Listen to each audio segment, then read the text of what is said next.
All right. All they needed was one. That's all they needed. The Spurs officially have life. And this series is not over. Game 1 and 2 fall in the hands of so many self-inflicted wounds. And I saw Game 2 in person, so I saw the self-inflicted wounds that were happening. The Knicks have played good basketball, but the Spurs' biggest enemy this series has been themselves. Tonight, they managed to get over the hump, and they managed to steal a win in Madison Square Garden. They're still one win away from taking back home court advantage. But this was what the Spurs needed. They officially have signs of life. And it all started when they got Victor Wembanyama going early. They kept running pick and rolls. They were getting him looks in the paint. He was feasting on early dunks.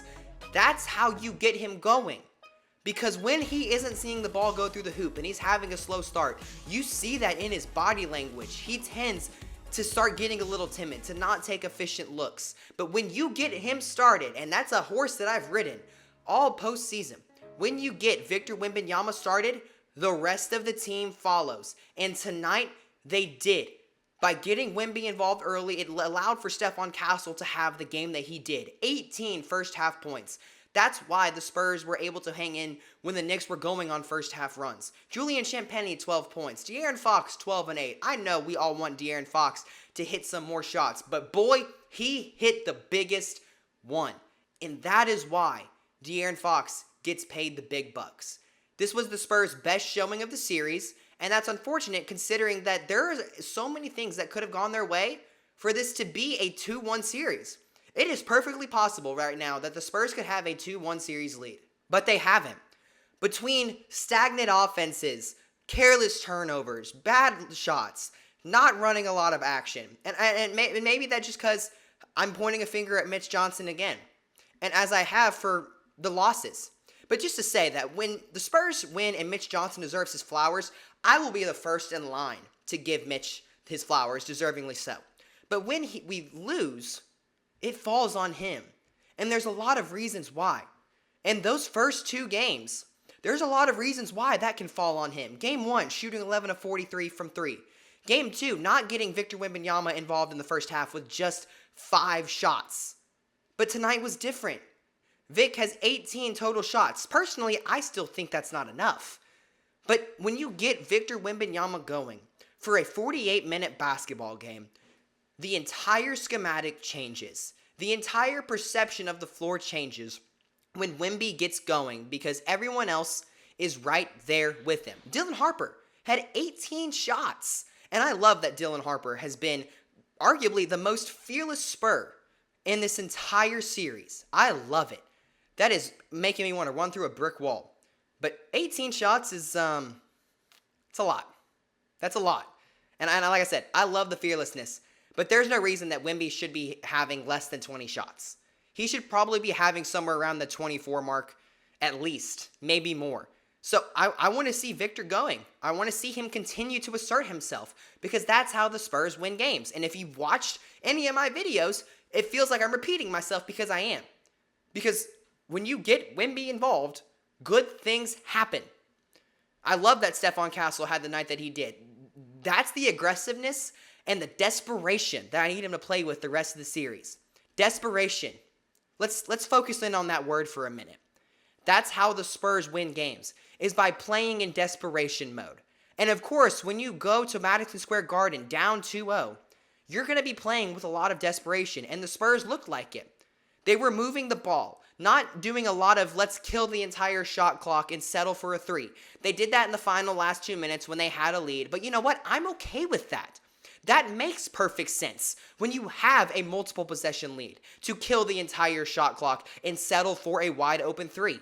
I'm okay with that every day of the week, and that's where it makes sense. But when the Spurs tend to do that for an entire 4-quarter basketball game, that is how they will lose. That is how they lose games, and that is how they will lose this series.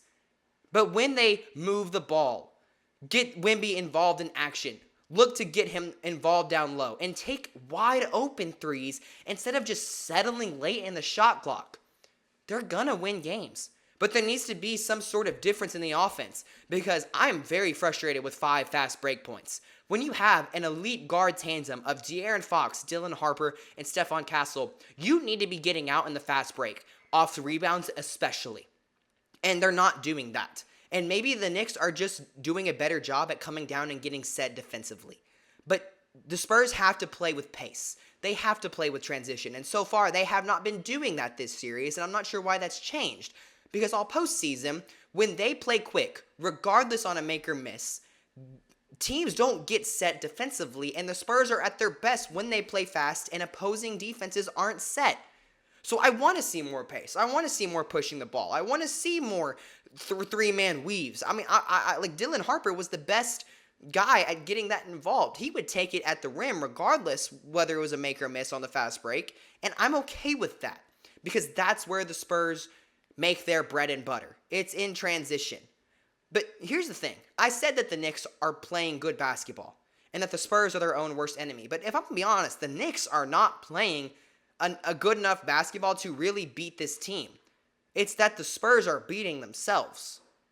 Because Jalen Brunson is struggling this series. He just shot 11 of 25 tonight after shooting a combined 19 of 56 in games 1 and 2. The Spurs are making everyone else besides Jalen Brunson beat them. But the problem is it can work. When you have guys like OG Anunoby or Karl Anthony Towns, Josh Hart had his night. Jordan Clarkson had his night.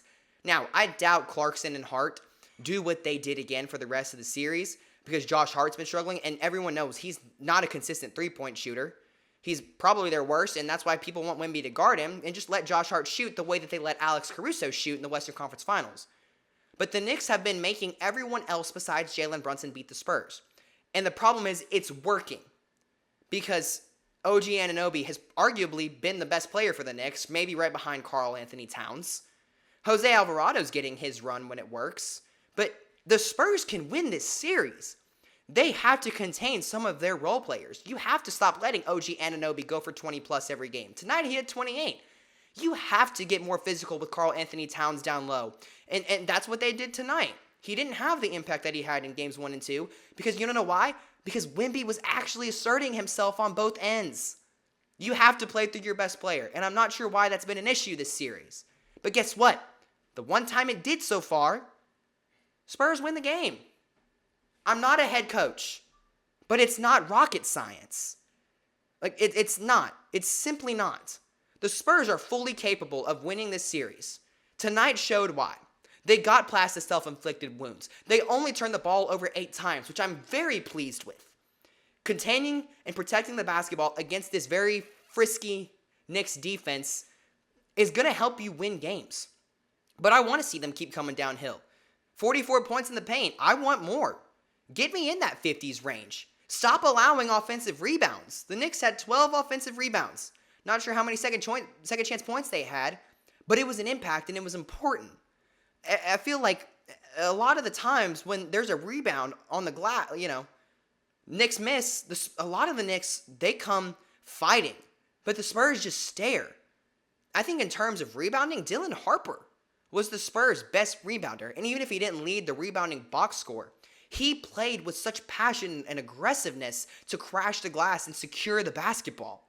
Everyone else needs to be falling behind him. And it's quite crazy that a rookie is setting the tone for such an important part of the game.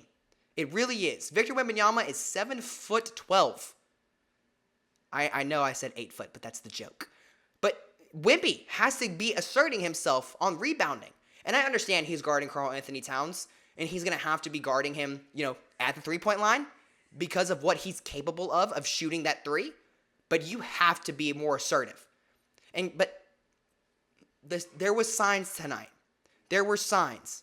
Keldon Johnson had some good moments, but he was pretty bad all around. But even when he had his moments, they were huge. Carter Bryant needs to be better. He had a lot of just rookie fouls that shows he's still learning. Luke Kornet wasn't even bad tonight. But right now, when I look at the Spurs, I think Wemby has to play 40 minutes a game if they want to win this series. But you know what? It's far from over. It really is. Tonight showed why. The Spurs got past themselves. And that's why they won tonight. Sure, the Knicks are playing well. But the Spurs had to get past themselves if they wanted to win in this series. And they did. And now it's a 2-1 series. They got past themselves and got a win in Madison Square Garden where I thought that they might get swept. If you get one more, this is officially a series. And I think it's a series right now. Things just got very interesting. It's far from over. You get one more game, and you lay everything out on the line, you're right back in this thing. Wednesday is the biggest game of the Spurs' lives. You either make this a best-of-3 series, or you go down 3-1, and pressure is on the rest of the series. But I have some confidence. I think tonight showed me that they can get it done, and they're going to play the same way in Game 4. I don't want to see anything change. I want to see lots of ball movement. I want to see less settling for threes. I want to see efficient looks, and I want to see assertion from Victor Wembanyama from start to finish. And that is how the Spurs can make this a 2-2 series, because it's not over, and we'll see what happens. To make sure you don't miss my reaction, make sure you first of all like this video, subscribe if you haven't already, and turn on that post notification, because on Wednesday night we'll be right back out here again with another reaction video to the NBA Finals. And until next time, this is Ty Talk Sports signing off, and I will see you all next time.